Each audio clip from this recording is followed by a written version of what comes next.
Hey guys, today we're going to be playing Bendy in the Ink Machine and answer the long question, can I beat it again 4 years later? No, this isn't a theory. No, I'm not trying to platinum it. I'm just trying to see if 4 years later I can beat the game I once loved so very much. Okay, that's it. So, wish me luck. Because I also have to delete my original save file from 4 years ago. Let's do this.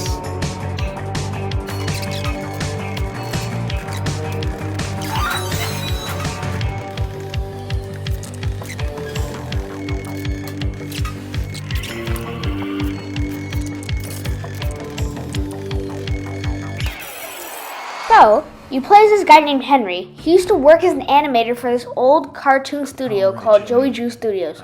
One day, out of nowhere, he gets a letter from his old boss asking him to come back to see something that he made. The letter is from Joey, the head of the studio, and of course, Henry he goes, because why not? So at first, everything looks like it's abandoned, dusty, kind of sad actually, but also creepy. Like something's off. There's ink dripping from the ceiling that he does not remember, and the lights are flickering. And there's these little cardboard cutouts of Bendy that keep popping up out of nowhere. Not very great vibes. Eventually, you find the giant thing called the ink machine. No explanation, no instructions, just this big, creepy machine sitting in the back room like it's been waiting for you. And then, you have to find a bunch of random stuff to get the ink machine working. A plush toy, a wrench that you find inside of an old character, Boris. And you can probably tell what my reaction was based off of that. Oh, whoa. Okay. What is that? Oh my gosh. Bro, that's the wrench, bro. And his ribs, jeez. Yeah, Joey must be up to a real lot of stuff. Then you also find a music record and a couple other random little objects around the studio. Yes, real normal stuff for fixing up heavy machinery. But once you power on the machine, everything goes berserk. The studio starts shaking, pipes burst, and out of nowhere, this terrifying ink-covered version of Bendy comes at you. Alright, let's go back and check out the ink machine. And oh, what the diddy? I forgot about that. Hold on. Whoa, hold on. Let's get out of here, actually. You try to run, but the floor literally collapses under you. Henry falls through the floor, blacks out, and then wakes up somewhere deep underground in the studio that he's never been before. And then he finds an axe and finds a really weird spiritual-looking thing. And then that concludes Chapter 1. So Chapter 2 picks up right where we left off in the last chapter. Henry wakes up underground and he literally leaves. He just goes to a different area. So you start by chopping your way through some wooden boards like it's a DIY horror renovation show. As you explore deeper, you find more of the studio. You find a music department and some weird offices and a bunch of audio logs from the old employees.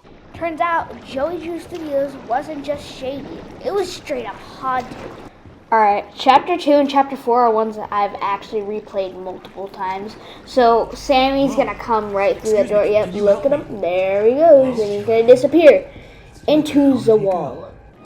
Eventually, you make it to the music department. And here comes the first real puzzle of the game. You gotta sneak into the band room, listen to which instrument are played, then replay them in the right order, while dodging those creepy ink monsters that keep swarming. Oh yeah, the ink creatures, they're back. And now, they've got arms and legs, and they're really ready to throw some hands. I am too though, because I have an axe, and look just what I did to those little pesky little monsters. I don't remember if it's this chapter where they pop out. Oh, I guess it is, but I've got an axe, so eat it.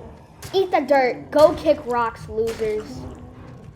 3 hits, that's not good. Oh, there's Sammy. Hey buddy, I haven't seen you in years, bro. And here's the rest of them. Shabam. And yoink. Oh, what? I missed? After a bunch of puzzle solving, pipe turning, and please don't kill me running, you finally drain more of the studio and make your way towards the elevator. But guess what? You're knocked out again. This time by a guy named Sammy Lawrence, who used to be the music director. Now he's a full-blown ink cultist who worships Bendy as a god. He ties you up, goes on a whole monologue, which is literally 3 minutes long, so don't even ask me about what he said because I tuned out, and offering you as a sacrifice. And honestly, it's giving unpaid intern who snapped during a crunch week. But just as Sammy's about to sacrifice you, Bendy shows up and literally kills him. There's no other way I could say that. No hesitation. Blood. Actually, he died. You could literally hear his screams. Man, this cult leader just tied me up, and now he's gonna sacrifice me to Bendy. This is just wild. I forgot about this. Free me, I beg you. Okay. So, is this the actual one? Or, oh, my lord, stay back. I'm your prophet. Oh, got murdered. Bro, he just got killed. Oh my gosh.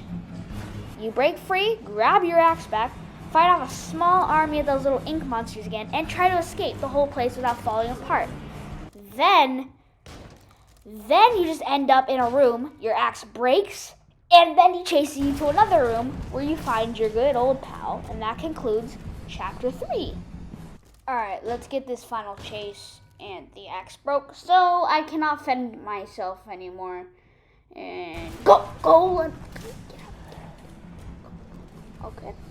So, yeah, like I said, I've played chapter 2 and chapter 4 multiple times because they are peak.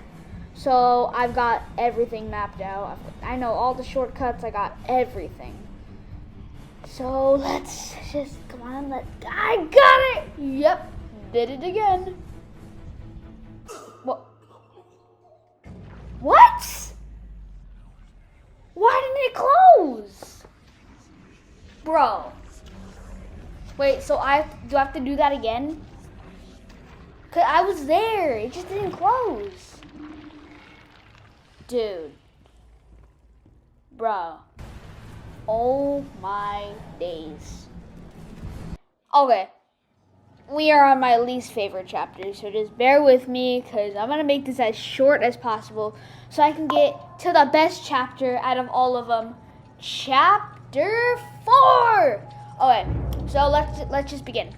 Henry wakes up in a safe room somewhere deeper in the studio. Literally, he just keeps going deeper and deeper. The whole ink sacrifice cult thing and the situation of chapter 2, at this point, dude, he's just been knocked out so many times. He's probably going to get permanent brain damage from this, which you probably don't want to get. But then, surprise, Boris is here. Yeah, the cartoon wolf sidekick. Expect now. He's real, alive, made of ink, but not the dead one from earlier. You remember that? Anyways, he does not talk for obvious reasons. He just kind of stares at you. But you guys can kind of tolerate each other, you know? So you give him some soup, he gives you a gear, then you leave. Then you find Alice the angel, but she's not an angel, she looks more like a... You guys ever seen that one movie? I'm not going to say what movie it is, but yeah, you guys ever seen that movie? Okay. She looks kind of deformed, so we do all of her stuff for her. And then we try to leave, and then she drops an elevator on us, and then she like takes Boris. And we also have to fight these guys. Guess you guys can think and know how that was.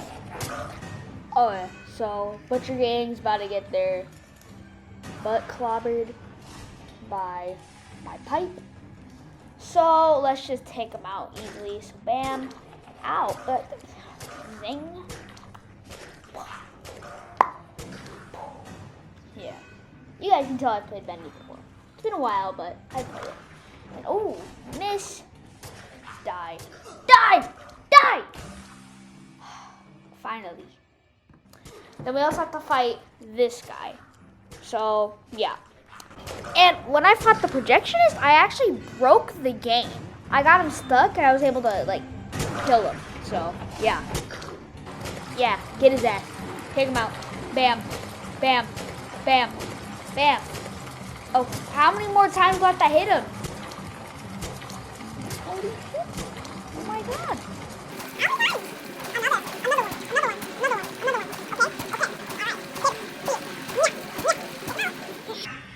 And he's dead. And he's down.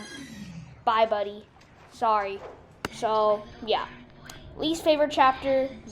Chapter 4, best one.